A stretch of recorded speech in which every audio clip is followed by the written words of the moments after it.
This is episode 1 of the Skill Up English podcast, the space where business English gets real, not robotic, not rehearsed, just smart, natural communication that works.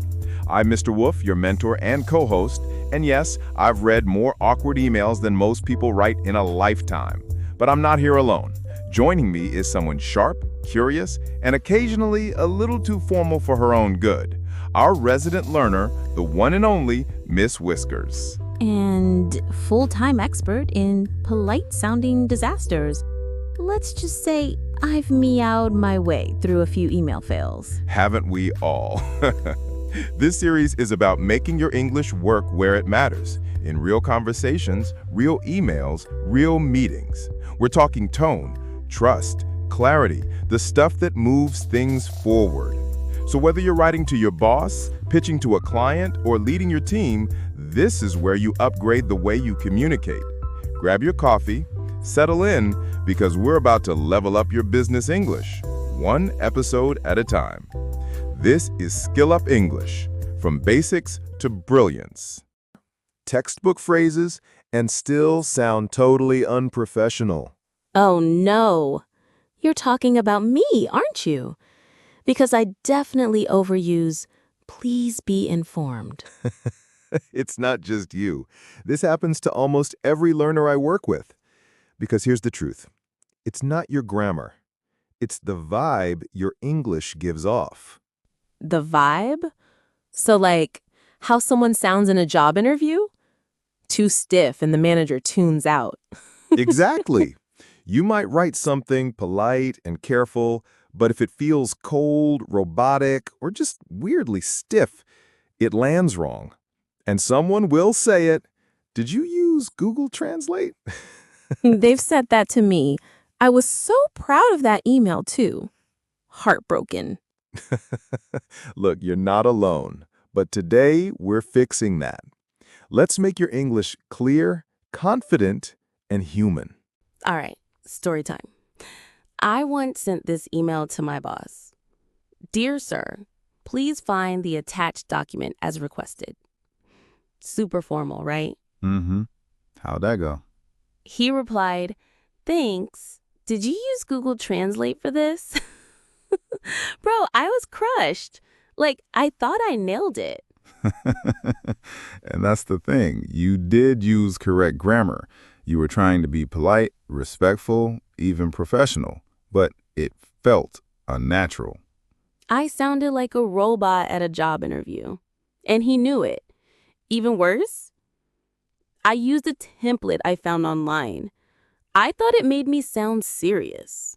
Templates can help, but tone matters more. You can write the most grammatically correct sentence in the world and still sound stiff, cold, or even confusing. Okay, but why do we do this? Because most learners are translating, not communicating. They take a polite sentence in their native language and copy-paste it into English. But English tone doesn't always follow the same rules. Yep, I learned that one the hard way. So let's break this down. Your grammar's solid, your spelling, fine. You're even using dear sir with military precision. I was taught to always be formal. No emojis, no slang, no contractions. And I took that very seriously. And that's the trap. A lot of learners think if I remove personality, I'll sound professional. But in English, especially business English, personality builds trust. So you're saying I wasn't being rude, I was just being too careful. Exactly. Most business emails don't fail because of grammar. They fail because of tone. They either sound cold, confusing, or like a copy-paste from 2004. Oof, drag me. It's not your fault. No one teaches this stuff in school.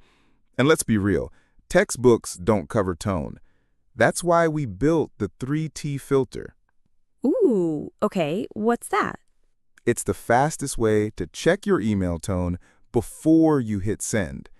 3 questions, 10 seconds. Total game changer.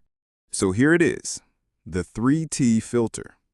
Before you send any email in English, ask yourself three things. And if the answer is no to any of them, rewrite. 3 questions. Go on. I'm ready to heal. Number 1, is it transparent? Does the other person immediately understand what I want? No guessing, no decoding. Business isn't a puzzle.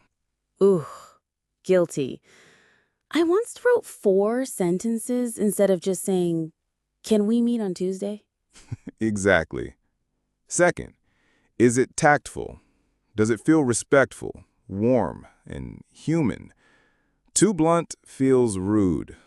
Too formal feels cold. You want the sweet spot, but professional and approachable. Okay. Tone check. Got it. And finally, is it targeted? Does the tone match the person and the purpose? Your boss isn't your bestie. Your coworker isn't your client. One message doesn't fit all. Wow.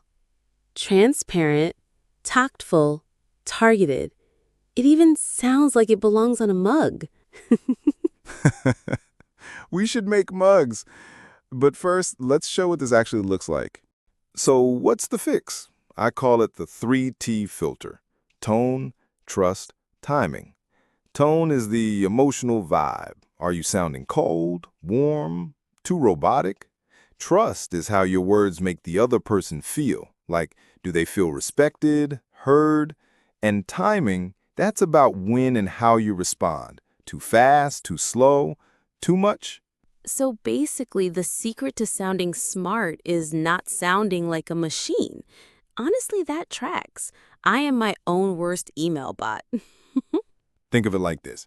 You're not just writing in English, you're writing in relationship language. And these 3Ts make sure that your message actually lands instead of just being scanned and ignored. Wait, that's kind of deep. Tone builds connection, trust earns response, and timing shows professionalism. That's like the holy trinity of not being ghosted at work. Exactly. Professional English isn't a script, it's a signal. And when you get that signal right, people listen. Think of it like this. You're not just writing in English, you're writing in relationship language. And these 3Ts make sure that message actually lands instead of just being scanned and ignored. All right, time to test your new skills. Let's play before versus better. You'll hear the old school version and then the SkillUpEnglish fix. Ready? Oh boy. Okay, let's do it. But if I've said any of these before, no judgment, all right? Scenario 1. You're declining a request. Here's the old version. Unfortunately, I am unable to comply with your request. Now, the SkillUpEnglish version. Thanks for reaching out. I wish I could help, but I'm booked this week. Can we find another time? Yep, I've definitely sent the robot version. That second one felt human, like I'd actually reply to that. Scenario 2. You're asking for feedback. Old school version. Kindly advise your comments at your earliest convenience. SkillUpEnglish version. Would love your thoughts when you get a moment, especially on the second half. Okay, wow. The second one's still polite, but I don't feel like I'm being audited. Last one. You're replying late. Old version. Apologies for the delayed response. Please find my answer below. SkillUpEnglish version. Sorry for the delay. Just catching up now. Thanks for your patience. I feel like I just got professionally rebranded. Can you send this to my past self? Already did. When you sound human, people reply. When they trust you, they listen. And when they listen, they remember you. That's what sounding professional really means. It's not about grammar. It's about connection. Okay, now you're preaching. Tone builds connection, trust earns response, and timing shows respect? That's like communication kung fu. You'd be surprised how many people get this wrong.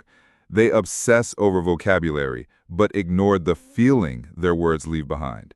So basically, SkillUpEnglish is like an emotional support system for emails? Because I feel deeply seen right now. That's exactly it. It's not about sounding smart. It's about sounding like someone others want to work with. Someone who's clear, real, and confident. That hits.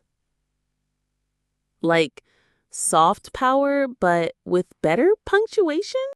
If that felt like a glow-up for your email tone, we've made you a little something. It's a free, downloadable cheat sheet, something you can actually use today. Inside, you'll find 10 upgraded email openers that feel natural, not robotic. Polite but powerful phrases that actually get replies.